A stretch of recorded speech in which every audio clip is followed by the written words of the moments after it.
Hello everyone, आज date है 24 फरवरी और द हिंदू न्यूज एनालिसिस में आपका स्वागत है। इस वीडियो में हम द हिंदू की इंपॉर्टेंट न्यूज को प्रीलिम्स और मेंस के पर्सपेक्टिव से डिस्कस करेंगे। इस न्यूज़पेपर की पीडीएफ का लिंक नीचे डिस्क्रिप्शन में दिया हुआ है या फिर आप direct Telegram channel volcano IAS academy को सर्च करके वहां से भी पीडीएफ को डाउनलोड कर सकते हो। First news, Delhi court grants bail to Disha Ravi एक एक्टिविस्ट हैं और उनको इसलिए गिरफ्तार कर लिया था क्योंकि उन्होंने एक टूल किट को शेयर किया था। अब ये टूल किट क्या होता है? टूल किट एक प्रोसीजर होता है, जैसे हम हमारे नॉर्मल लाइफ में एक शेड्यूल बनाते हैं कि हम किस काम को किस समय करेंगे। उसी तरीके से जो फार्मर प्रोटेस्ट चल रहा है उनका भी एक शेड्यूल था, मतलब क्या क्या काम होने वाला है इस मूवमेंट में, कैसे कैसे किस काम को किस समय किया जाने वाला है, उसी से रिलेटेड एक प्रोसीजर था, एक शेड्यूल था, उसी को बोला गया है टूल किट। उसको शेयर कर दिया था दिशा रवि ने, तो पुलिस ने उनको गिरफ्तार कर लिया कि उन्होंने मिस इन्फॉर्मेशन फैलाने की कोशिश की है जिसकी वजह से वायलेंस बढ़ सकता है। उनको सेक्शन 124 ए के तहत उनको गिरफ्तार किया गया था।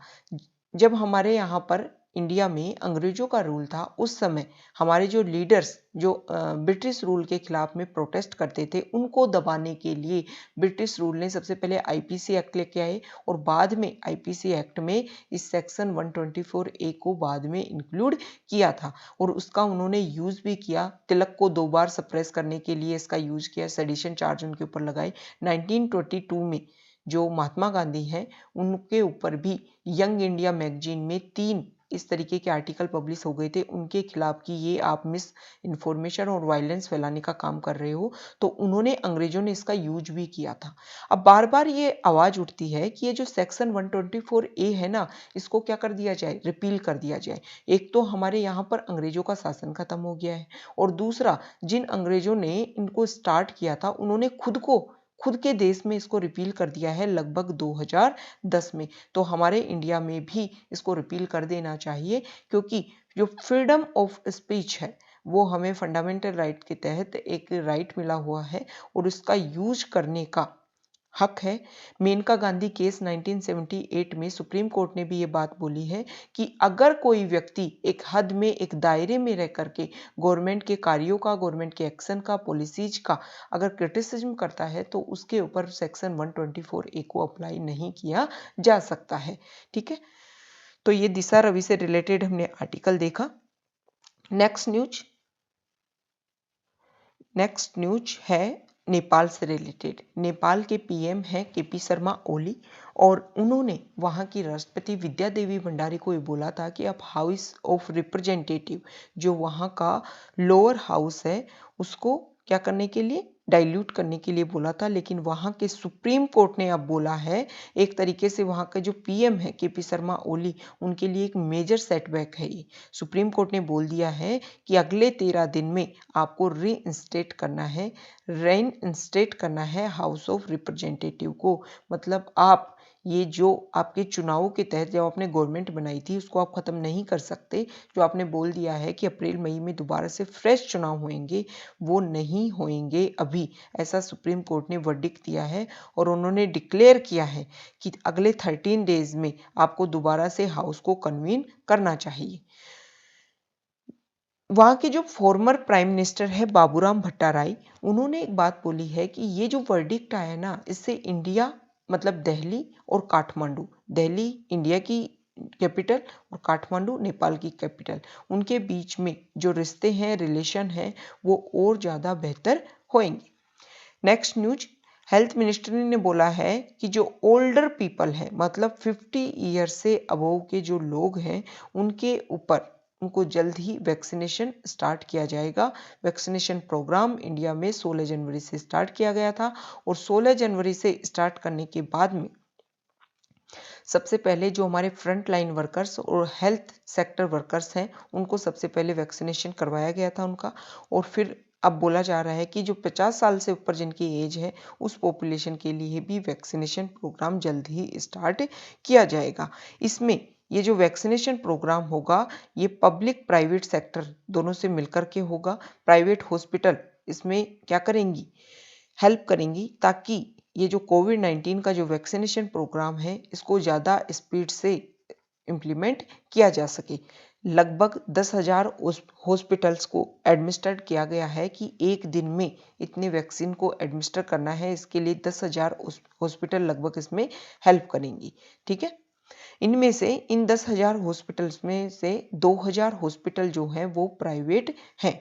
ठीक है, नेक्स्ट न्यूज है, देखो पिछले साल दिल्ली में इस समय कुछ दंगे हो गए थे और उन दंगों के लिए वृंदा करात उन्होंने ये बात बोली है कि जो भी रिवॉर्ड्स हुए थे उनमें मतलब इंडिपेंडेंट प्रोब होनी चाहिए, पता चलना चाहिए कि किस कारण से नॉर्थ ईस्ट दिल्ली में वो रिवॉर्ड हुए थे। 25 फरवरी 2020 के लगभग की बात है और उस समय दिल्ली के जो लोग हैं उस वायलेंस की वजह से काफ़ी परेशान हुए थे।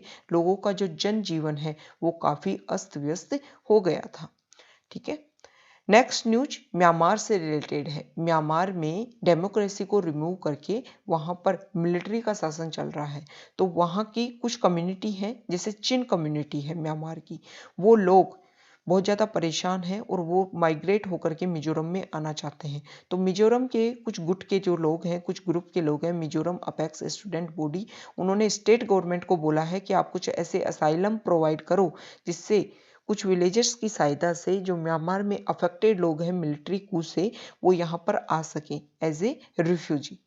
ठीक है, देखो जो चिन कम्युनिटी है म्यांमार की और मिजोज जो मिजोरम में मिजोज हैं वो सेम जो एथनिक ग्रुप से बिलोंग करते हैं और सेम एंसेस्ट्री को बिलोंग करते हैं, सेम एंसेस्ट्री को शेयर करते हैं। इसीलिए इन लोगों के लिए जो सिंपैथी है वो मिजोरम के लोगों में बहुत ज़्यादा दिख रही है। नेक्स्ट न्यूज है, देखो यहाँ पर राष्ट्रीय कामधेनु आयोग की बात की जा रही है। ये एक एग्जाम कंडक्ट करवाने वाले थे और एग्जाम में जो काऊ साइंस से रिलेटेड क्वेश्चन मतलब एग्जाम रिलेटेड होने वाला था, काऊ के हर चीज से, जैसे दूध घी, इनसे क्या प्रोडक्ट, क्या हमारी हेल्थ को क्या प्रॉफिट होता है, इन सब के लिए चारों तरफ बात फैलाई जा रही थी और इसके लिए एग्जाम होने वाला था। लेकिन जब जो इसके हेड हैं वो हट गए हैं और अब नए हेड आएंगे, तो इन्होंने एनिमल हस्बेंड्री डिपार्टमेंट उन्होंने ये बोला है कि देखो अब जो भी काम होगा ना काऊ से रिलेटेड, जो भी एग्जामिनेशन होगा उनमें बिल्कुल साइंस का यूज किया जाएगा। सिर्फ और सिर्फ जो एक मिस इन्फॉर्मेशन, फेक क्लेम्स और सूडो साइंस का यूज किया जा रहा है उसको नहीं फैलाया जाएगा, उसकी जगह सिर्फ साइंस का यूज किया जाएगा। देखो पहले क्या बोला जा रहा था, कामधेनु गो विज्ञान प्रचार प्रसार एग्जाम 25 फरवरी को हेल्ड होने वाला था और उसमें कुछ अनसाइंटिफिक क्लेम्स किए जा रहे थे, जैसे जो काऊ का जो डंग होता है वो रेडियो एक्टिविटी से क्या करता है, हमें प्रोटेक्ट करता है। उनके जो मिल्क हैं उसमें गोल्ड के ट्रेसेज मिलते हैं और काऊ स्लोटर की वजह से अर्थक्वेक आते हैं। तो जो भी एग्जाम होगा वो साइंस के बेस्ड होगा, साइंस में जो भी डाटा है उन सब का यूज किया जाएगा। नेक्स्ट न्यूज है 26 जनवरी से रिलेटेड रेड फोर्ट जो हमारे दिल्ली में लाल किला है उसके ऊपर जब फार्मर प्रोटेस्ट चल रहा था तो वहां पर कुछ रिवॉर्ड्स हो गई थी, कुछ मिस इन्फॉर्मेशन फैलाई गई थी कि फार्मर्स के द्वारा यहाँ पर कुछ गलत किया गया है, लेकिन ऐसा कुछ नहीं था। फार्मर्स आरोप लगा रहे हैं गवर्नमेंट के ऊपर, गवर्नमेंट ने आरोप लगाए हैं, पुलिस ने आरोप लगाए हैं फार्मर्स के ऊपर। हालांकि अभी इसकी जांच नहीं हुई, सामने नहीं आया है कि कौन लोग थे जिन्होंने ये जो रेड फोर्ट है उसके ऊपर जो हमारा लाल तिरंगा जहां फहरता है वहां पर उन्होंने जो अपना जो झंडा है, फ्लैग है, उसको फहराने की कोशिश की थी। तो उसी वायलेंस केस में 2 मोर अरेस्टेड, जो 2 लोगों को और अरेस्ट किया गया है। हम रेड फोर्ट जो टर्म है उसके बारे में हम देखेंगे। देखो जो मुगल एम्परर शाहजहां जब वो आगरा से दिल्ली शिफ्ट होने की बात कर रहे थे तो उन्होंने रेड फोर्ट को बनवाने का कंस्ट्रक्शन कमीशन करने का काम किया था 1638 में। इसकी डिजाइनिंग का क्रेडिट जाता है उस्ताद अहमद लाहौरी को। ठीक है, नेक्स्ट न्यूज है एनएचआरसी ने ये बोला है, नेशनल ह्यूमन राइट्स कमीशन ने, कि जिनको भी आप जो टॉर्चर होते हैं कस्टोडियल के समय, जिन लोगों को टॉर्चर किया जाता है और वो लोग अपराधी भी नहीं होते लेकिन गलत तरीके से उनको गिरफ्तार करके जब टॉर्चर किया जाता है तो उन्हीं के लिए एनएचआरसी ने मिनिस्ट्री ऑफ होम अफेयर्स को रिकमेंडेशन दी है कि आपको उन लोगों को 1 लाख रुपए देने हैं। ये जो कॉन्टेक्स्ट है वो दिल्ली का आदर्श नगर पुलिस स्टेशन में 2019 का एक केस है, जिसमें 2 लोगों को गिरफ्तार किया गया और उनको टॉर्चर किया गया। तो उन्हीं के लिए कंपनसेशन के रूप में नेशनल NHRC ने ये रिकमेंडेशन की है। NHRC को हम देख लेते हैं। NHRC एक स्टैट्यूटरी बॉडी है जिसको 12 अक्टूबर 1993 को इसको कॉन्स्टिट्यूट किया गया था। इसका कंपोजिशन देख लेते हैं। इसमें एक चेयरमैन होता है और 4 मेंबर्स होते हैं। जो चेयरमैन होता है वो CJI ऑफ इंडिया और एक जज ऑफ सुप्रीम कोर्ट होता है। 4 मेंबर्स में एक महिला होती है जो स्पेशल एक्सपर्ट होती है, और इसके अलावा एक chief justice of high court, और इसके अलावा जो हमारे SC ST इनसे रिलेटेड जो कमीशन होते हैं उनके जो चेयरपर्सन होते हैं वो इसके एक्स ऑफिशियो मेंबर होते हैं। ठीक है। नेक्स्ट न्यूज एडिटोरियल पेज से है। यहाँ पर कुछ डाटा सामने आए हैं, यहाँ देखिए। देखो, यूनेस्को ने अपना एक एटलस जारी किया है, वर्ल्ड लैंग्वेजेस इन डेंजर। पूरे वर्ल्ड में जितनी लैंग्वेजेस खतरे में है, खत्म होने के कगार पे हैं, उनको लेकर के एक एटलस जारी किया गया है 2017 के आधार पर।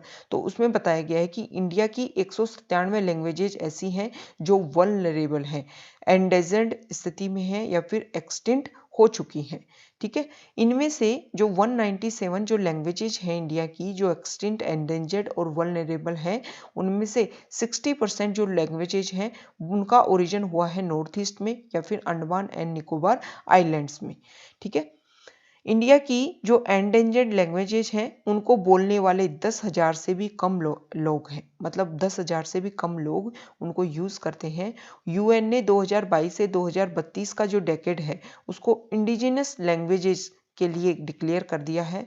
और ऑर्गेनाइजेशन ने, ये जो ऑर्गेनाइजेशन है, उन्होंने 21 फरवरी को इंटरनेशनल मदर लैंग्वेज डे के रूप में ऑब्जर्व किया है। यहाँ पर हर लैंग्वेज लिस्ट दे रखी है कि किस देश में कितनी लैंग्वेजेज एक्सटिंक्ट एंडेंजर्ड स्थिति में है। तो इंडिया में 197 है, जिनमें से 5 जो हैं वो एक्सटिंक्ट स्टेज में है, और 42 क्रिटिकली एंडेंजर्ड है, 7 सिवियरली एंडेंजर्ड है, 62 जो है वो डेफिनेटली एंडेंजर्ड है, और 81 वल्नरेबल है। पूरे वर्ल्ड में सबसे हाईएस्ट इंडिया में ही जो लैंग्वेजेज हैं वो सबसे ज़्यादा डेंजर में है।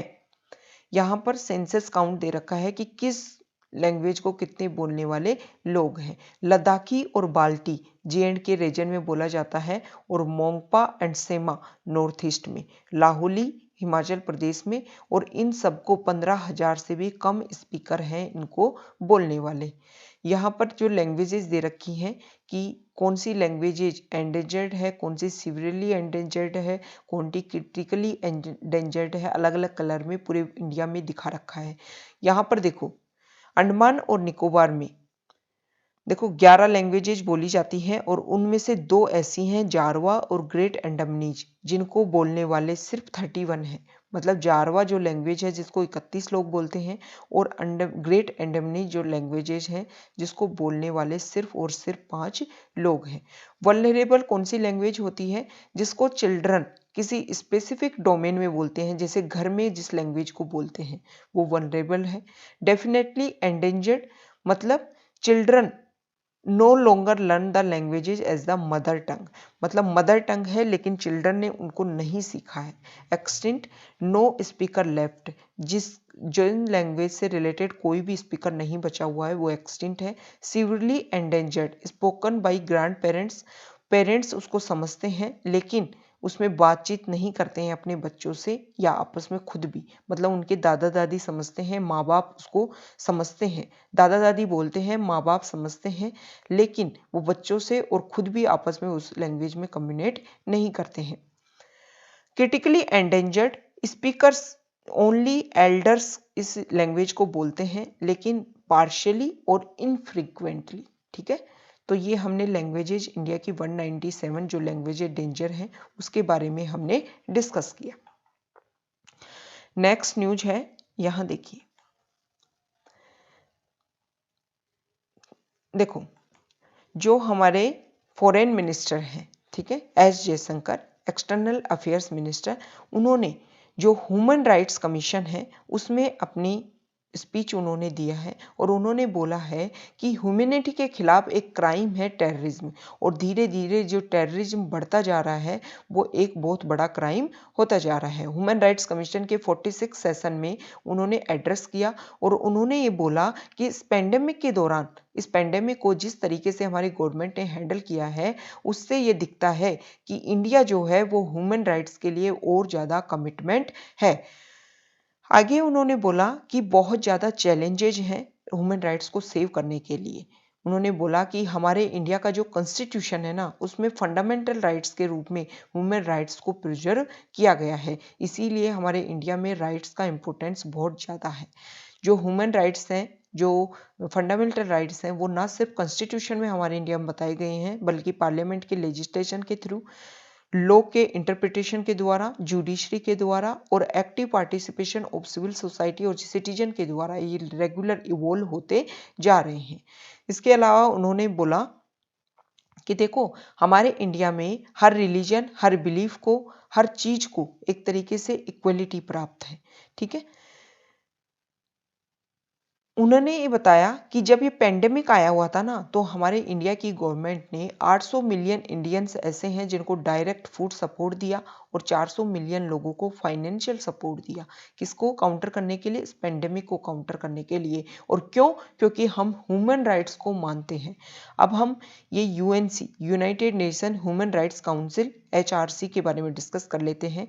इसको 2006 में इसका फॉर्मेशन किया गया और इसका हेडक्वार्टर जेनेवा स्विट्जरलैंड में है।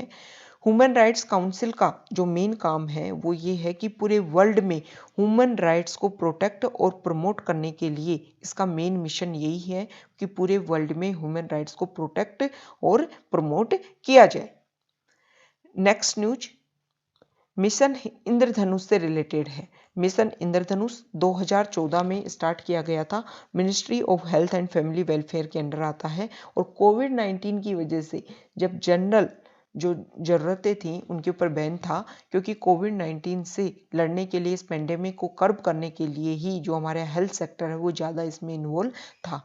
तो जो महिलाएं और बच्चों में जो वैक्सीनेशन प्रोग्राम नहीं हुआ था, उनको जो डोज नहीं दी जा रही थी, उनको फिर से जो इम्यूनाइजेशन प्रोग्राम है उसको दोबारा से स्टार्ट किया गया है और उसके लिए मिशन इंद्रधनुष का 3.0 स्कीम को स्टार्ट किया गया है। इसमें 29,000 चिल्ड्रन से ज़्यादा बच्चों को कवर किया जाएगा और 5,000 से ज़्यादा वीमेन को पहले ही दिन कवर किया गया। नेक्स्ट न्यूज, हमारे पीएम ने एक वेबिनार में ये बोला है कि जो गवर्नमेंट है उसने बजट में इस तरीके से कोशिश की है कि हेल्थ सेक्टर सभी लोगों को मिले। हेल्थ केयर जो है वो हम सभी को प्रोवाइड करवाना हमारी गवर्नमेंट का मेन काम है।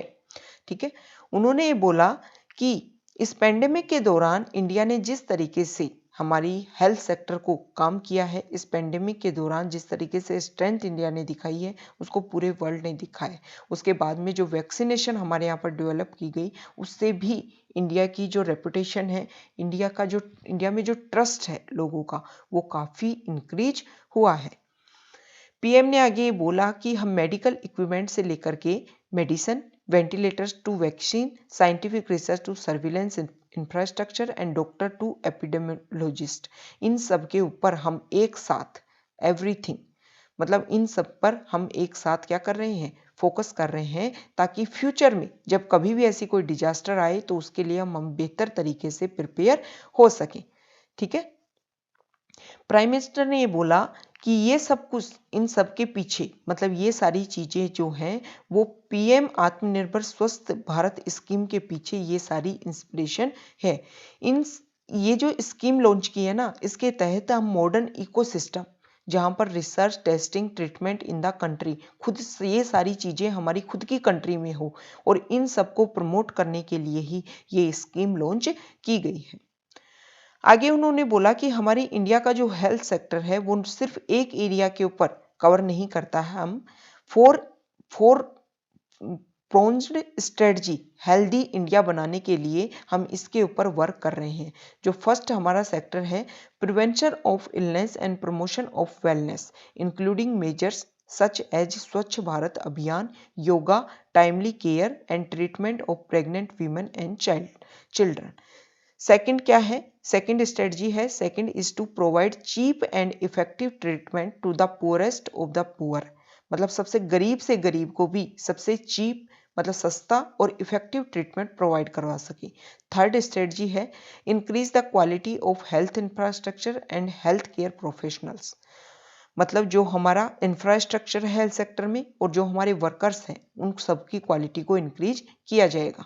While the fourth is to work on a mission mode to overcome obstacles, जो भी बाधाएं हैं हमारे इस मिशन को प्राप्त करने में उन सबको सोल्व करने की कोशिश की जाएगी। लास्ट में उन्होंने बोला कि जो आयुष सेक्टर है उसने इस पेंडेमिक के दौरान काफ़ी हेल्प किया और जो हमारी इम्यूनिटी और साइंटिफिक रिसर्च को इंक्रीज करने के लिए भी हमारी कंट्री का जो इंफ्रास्ट्रक्चर है उसने काफ़ी हेल्प किया है। नेक्स्ट न्यूज पंजाब से रिलेटेड है। 1 मार्च से पंजाब में जो अगर मतलब घर के अंदर कुछ प्रोग्राम हो रहा है तो उसमें 100 लोग और घर के बाहर आउटडोर जो इवेंट्स है उसमें 200 लोग, इतने ही लोग इकट्ठे होने की अनुमति दी जाएगी। ठीक है, और अगर कोई हॉटस्पॉट क्रिएट हो रहा है किसी जगह पर तो उसमें नाइट कर्फ्यू भी अप्लाई किया जाएगा, क्योंकि पंजाब और इसके अलावा बहुत सारे स्टेट ऐसे हैं जहां पर नए स्ट्रेन देखने को मिल रहे हैं। ठीक है, तो ये हमारा डिस्कशन था, कई इंपॉर्टेंट न्यूज़ को हमने डिस्कस किया। Okay, thank you.